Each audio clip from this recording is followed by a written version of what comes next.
When you hear the phrase crypto or digital assets, your mind probably jumps straight to a very specific kind of chaotic image, right? Absolutely, like a 247 digital casino. Yeah. Neon lights flashing, charts going parabolic. You've got social media influencers shouting about like dog-themed meme coins. Just this general feeling of absolute unbridled volatility. It definitely feels like the Wild West. It's noisy, it's unpredictable, and frankly, if you are managing serious capital, it's exhausting. Right. We've been so heavily conditioned, I mean, all of us, to view this entire underlying technology strictly through the lens of a retail speculative frenzy. But what if I told you that while everyone was distracted by those flashing lights on the casino floor, the most powerful financial players on the planet quietly snuck into the back room? And completely rewired the building's electricity. Exactly, because they aren't gambling. They are meticulously laying down the pipes for an entirely new global financial system, and they're doing it using stablecoins. It really is the ultimate sleight of hand, The dominant narrative of crypto being this rebellious anti-establishment experiment has completely overshadowed the reality on the ground. Which is what? That the technology is rapidly becoming the boring, highly efficient, and just massive backbone of institutional finance. And that is exactly our mission for today's deep dive. We're looking at a fascinating research breakdown from a series called the Stablecoin Wars. Yeah, it's a great source. It really is. And we're specifically focusing on how institutional stablecoin adoption is playing out across corporate treasuries, major payment networks, and nimble fintechs. Right, trying to pinpoint that shift. Exactly. We're going to explore the exact moment this technology stopped being a chaotic experiment and transformed into the new monetary rails of the world. Okay, let's unpack this. Because whether you are prepping for a boardroom meeting on financial tech, or you're just insanely curious about where the world's money is actually going while nobody is looking, this shift is happening right under our noses. It is a profound shift. And to truly understand it, we have to start by stripping away the ideology. Meaning what, exactly? I mean, massive banks, multinational corporations, institutional asset managers, they do not care about the philosophical ethos of decentralization. Right. They aren't trying to stick it to the man. They are the man. They care about the bottom line. Right. Yeah. Efficiency, Yeah. liquidity, regulatory clarity. Precisely.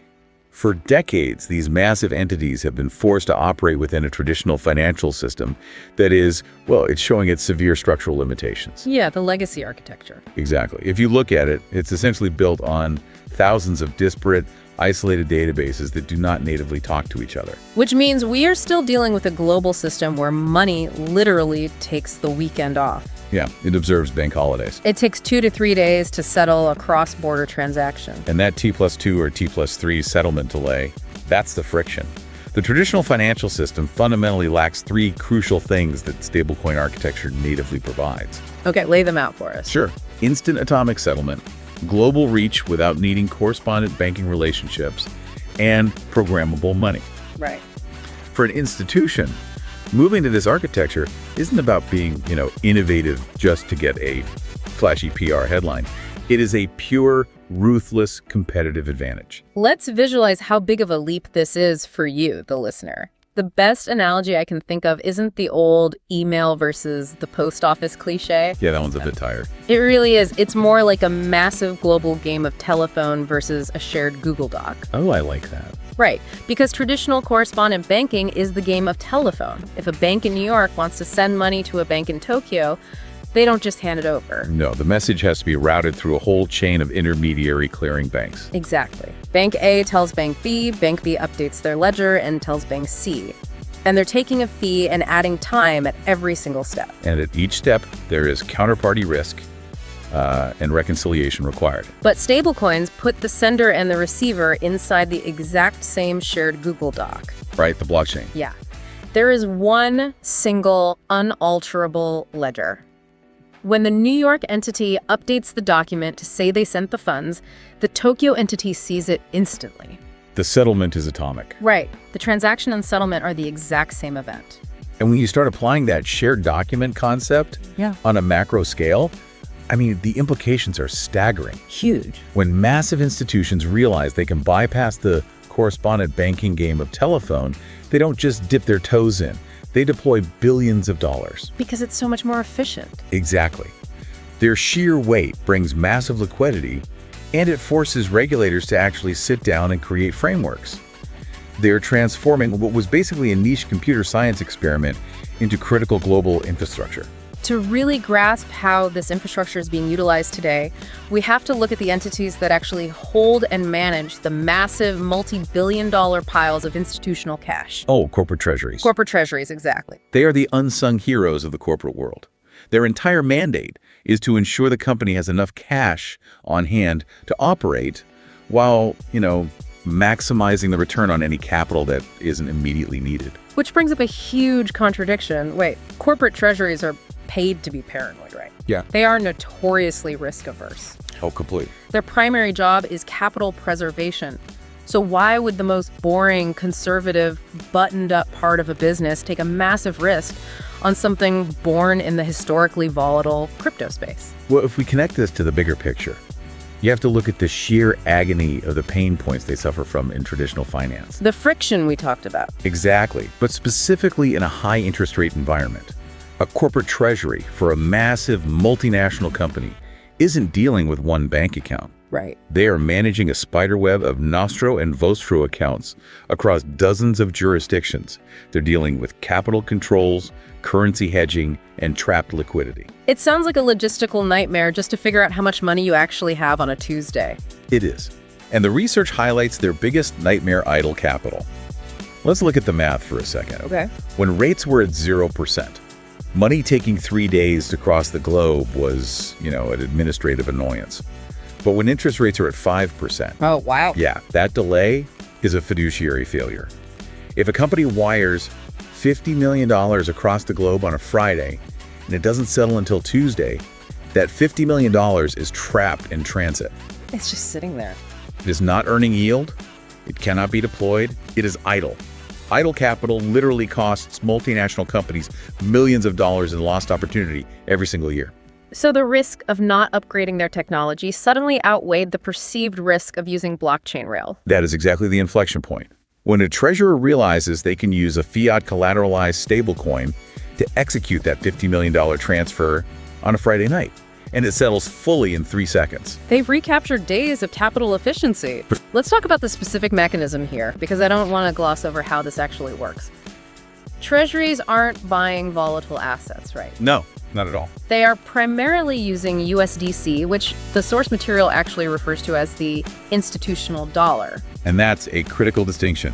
How does a dollar actually get wrapped into a token? Right. Explain that process. When a corporate treasury uses USDC, the issuer circle, in this case, takes a physical US dollar, or more likely a short-term US Treasury bill, and locks it in a regulated reserve account. Okay. In exchange, they mint a digital representation of that dollar on a public blockchain.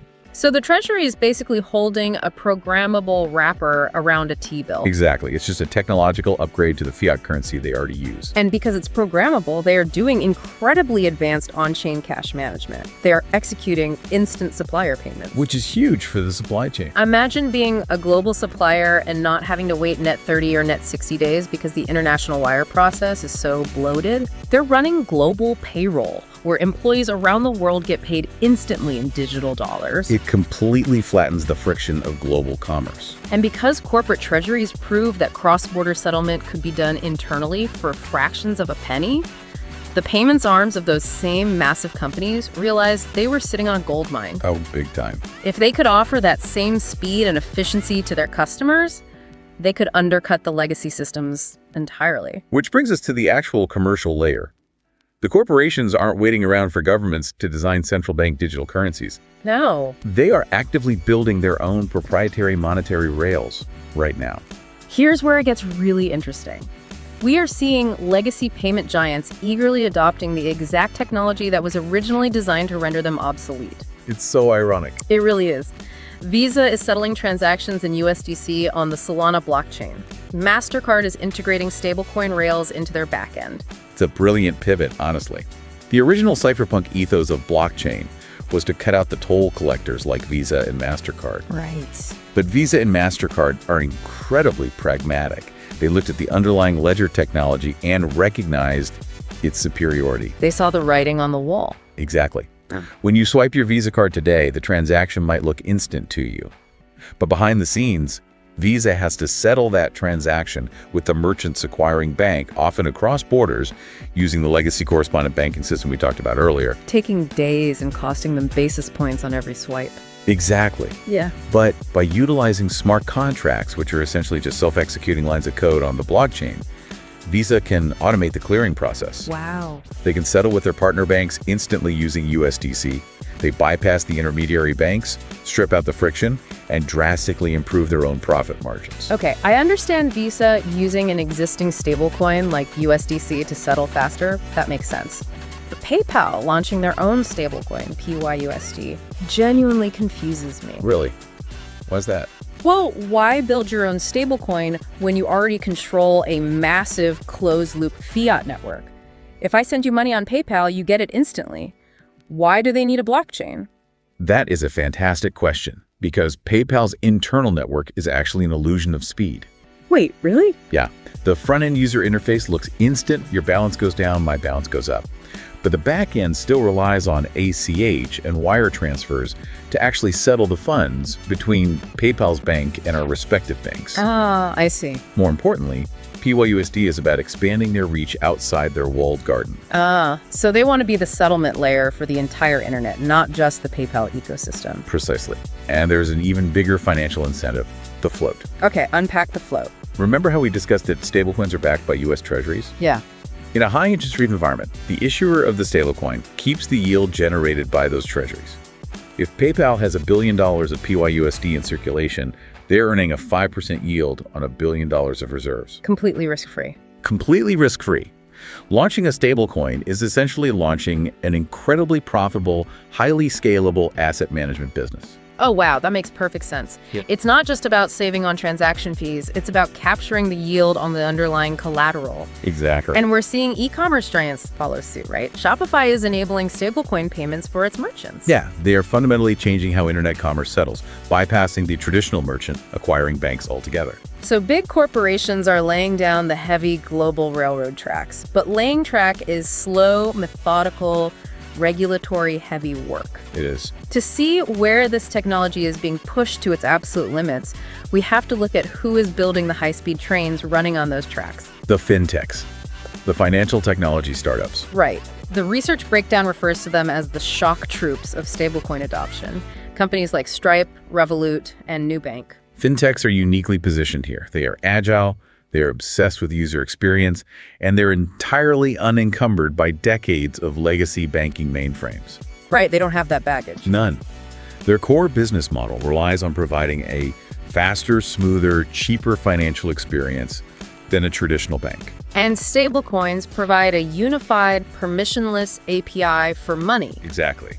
If you are Stripe, right, and you want to facilitate payments for a content creator in Nigeria who is selling digital products to someone in Germany, relying on local banking rails in both countries is a total nightmare. Oh, it requires establishing local banking relationships, managing FX conversion rates, and dealing with massive settlement delays. Right. But by integrating stablecoins, Stripe can route digital dollars instantly. They tap into a global liquidity pool without needing a banking license in 150 different countries. And this creates a fascinating dynamic for you listening right now. You might be thinking, I've never bought a stablecoin and I don't plan to. Yeah, a lot of people think that. But the apps on your phone, the ones you use to split a dinner bill, send remittances overseas, or run a small business, they are quietly ripping out their old back-end plumbing and replacing it with blockchain rails. You won't even see a crypto wallet. Right, you won't manage private keys. You'll just notice that suddenly sending money to Europe happens instantly, $247, and costs pennies instead of $40. That is the ultimate sign of a maturing technology. It becomes completely invisible to the end user. Yeah. And it feeds what we can call the fintech stablecoin feedback loop. Okay, how does that work? Well, fintechs have millions of users demanding cheaper cross-border payments. They integrate stablecoins, which drives massive transaction volume to the stablecoin issuers. Okay, so the issuers grow. Right. The issuers capture more yield from their growing reserves, which allows them to invest in better, faster blockchain infrastructure. Ah. And that improved infrastructure allows the fintechs to build even more complex products. It's a compounding cycle of efficiency. That makes sense in theory, but in practice, doesn't that just introduce a massive new layer of technological risk? Well, we are talking about routing billions of dollars of corporate and consumer wealth across public open source networks. The crypto space isn't exactly known for its flawless security record. This raises an important question. How exactly do you take a permissionless network and make it sterile, secure, and compliant enough for a Fortune 500 balance sheet? Right. Because as we establish, institutions care about risk above all else. They need ironclad, verifiable assurances. When you look at the raw data coming out of these treasuries, they are terrified of 4 specific things: counterparty risk, regulatory uncertainty, custody complexity, and liquidity fragmentation. Let's break down how traditional institutional risk management is being aggressively adapted to neutralize those exact fears. Starting with counterparty risk. Okay. This is the fear of a digital bank run, the fear that the company issuing the stablecoin doesn't actually have the real dollars backing it up. We've seen massive collapses in the crypto space when algorithmic models or poorly backed tokens failed. So how do you prove the money is actually there? You move from a model of trust to a model of cryptographic and mathematical verification. Interesting. We are seeing the normalization of daily attestations and audits. Top-tier accounting firms are brought in to verify that for every digital dollar circulating on the blockchain, there is a real US dollar or treasury bill sitting in a bankruptcy remote bank account. Oh, that legal structure is key. Very much so. If the stablecoin issuer goes bankrupt, the reserves are legally isolated and belong to the token holders, not the company's creditors. That solves the backing issue. But what about custody? I mean, holding digital assets used to mean writing down a 24-word seed phrase on a piece of paper and hoping you didn't accidentally throw it in the trash. Yeah, that is obviously a non-starter for a corporate treasury managing $1 billion. Absolutely. The mitigation there is the rise of institutional-grade custody. We're talking about heavily regulated bank-grade digital vaults. They utilize advanced cryptography, specifically multi-party computation or MPC technology. How does MPC work? Instead of one private key that can be lost or stolen, the key is fragmented into multiple pieces and distributed across different geographic servers and authorized personnel. So it's essentially a high-tech version of requiring 2 keys to turn the launch sequence, ensuring no single rogue employee can move the funds. Exactly. And regarding regulatory uncertainty, the market is aggressively consolidating around regulated issuers. Meaning companies playing by the rules. Right. Companies that operate proactively within existing financial legal frameworks. They lobby regulators and build compliance layers directly into the smart contracts. They can blacklist addresses associated with illicit activity, bringing traditional anti-money laundering standards to the blockchain. The overarching theme from our research breakdown is clear. These risks, which used to be massive, insurmountable roadblocks for traditional finance, are now quantifiable, they're manageable, and they're shrinking by the day. And because those risks are actively being neutralized, the floodgates are opening, the perceived danger is dropping, while the proven operational utility is skyrocketing. Which means we are speeding toward a very specific, inevitable conclusion for the architecture of global commerce. So what does this all mean? If we zoom out and look at the entire landscape we've just traversed, the narrative is undeniably clear. Yeah, it really is. Corporate treasuries are adopting stablecoins to solve their internal pain points, recapturing yield on idle capital by utilizing instant T0 settlement. The legacy payment giants, the Visas and MasterCards, are integrating them to bypass correspondent banks and build high-margin payment rails. Right. And the Fintechs are acting as the shock troops, pushing this technology to the very edges of consumer finance, masking the complexity behind sleek user interfaces. Together, these 3 powerful forces are establishing stablecoins at the default settlement layer for global institutions. Yeah. Not as a speculative bet on the future of money, not as a political statement against central banking, but simply because it is the most operationally efficient standard available. The pilot programs are over, the full-scale infrastructure rollout has begun. Which leaves us with a truly fascinating, paradigm-shifting reality to consider.